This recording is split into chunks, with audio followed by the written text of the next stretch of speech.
Hello and welcome to What the Hey, where I'm your regular host of What the Hey, and today on What the Hey, I'm once again answering yet another question. When I go to my notebook of knowledge, I see the question of, who the hey is Lola Bunny? Now this question was asked by T Sopenasky, so hello to you and thank you for the question. Now, in terms of a very basic description, Lola Bunny is a fictional bunny that has been featured in a few different movies, as well as a few different shows, a video game, as well as some comics. The actual character of Lola Bunny was created by Leo Benvenuti, so hello to you, and thank you for creating somewhat of a controversial character, which I'll go into later.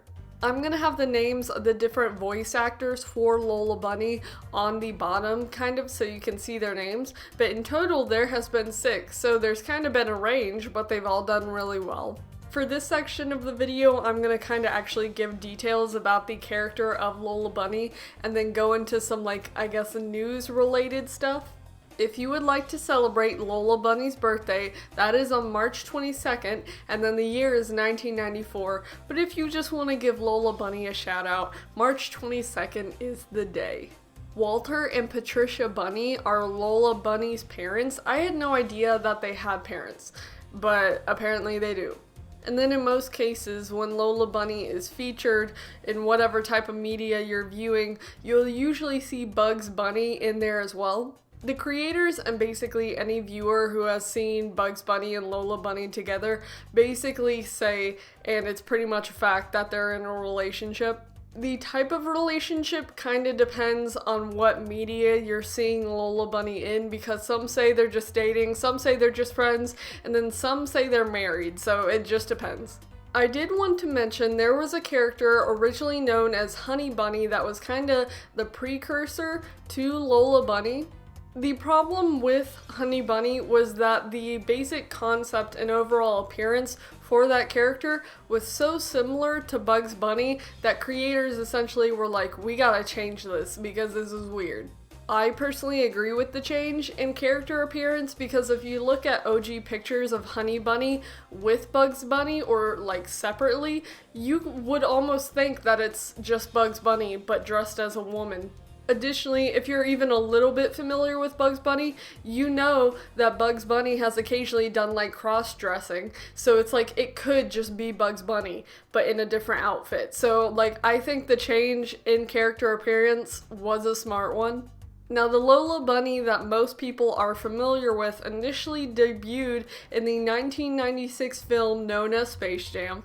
I think that's where a lot of people found out about Lola Bunny. I mean, there's newer show stuff for Lola Bunny, but that's kind of when a lot of people were like, oh, this is an important character, okay.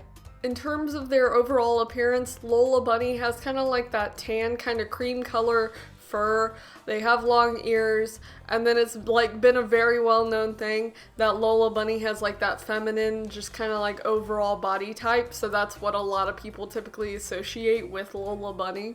The personality of Lola Bunny definitely does depend on what media you're watching Lola Bunny from. Because the Space Jam movies has Lola Bunny in more of that witty, tomboy, just kind of charming personality.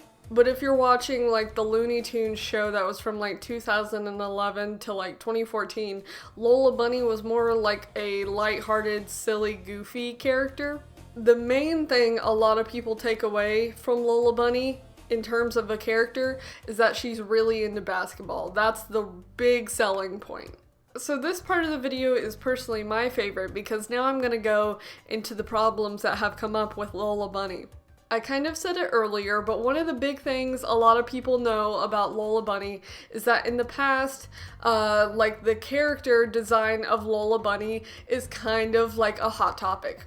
The first time we ever see Lola Bunny is in Space Jam, the original one, and she comes onto the basketball court and everyone's like, oh my gosh, it's a rabbit, bro. And of course, girl power, she shows up Bugs playing basketball, and that's a whole big thing. But the difference between the original Space Jam design and the newer one has been such a big topic of debate. It's funny. Now, the main reason why it became a really big problem to some people as to why there was kind of this like character appearance change in the newer Space Jam is because there was this like really well-known fan art of Lola Bunny that everyone was like, oh my gosh, Rabbit. And everyone was like, oh, that's official art, not realizing that it was fan art, and they were getting upset for no reason. To me, it's such a funny thing because it's like everyone's saying they made the Rabbit character less hot. Bro, we got closeted furries like debating on Twitter. It's fun. It's one of those things where you look back on the records of the creators like making Lola Bunny for the original Space Jam, and they clearly put effort into making Lola Bunny like this really cool looking, you know, attractive female, I don't know, character in Space Jam, I guess? And then you got the new Space Jam and everyone just got really disappointed. I think Lola Bunny is a very important and cool character. It's just the whole situation with people like getting fed up with like the de-ossifying, I guess, of Lola Bunny in the new Space Jam that just like brought joy to my soul. I was like, this is so funny. But that's essentially the answer to the question, so if you have any questions, let me know, and I'll get to answering them as soon as I can, so thank you very much for watching. Bye.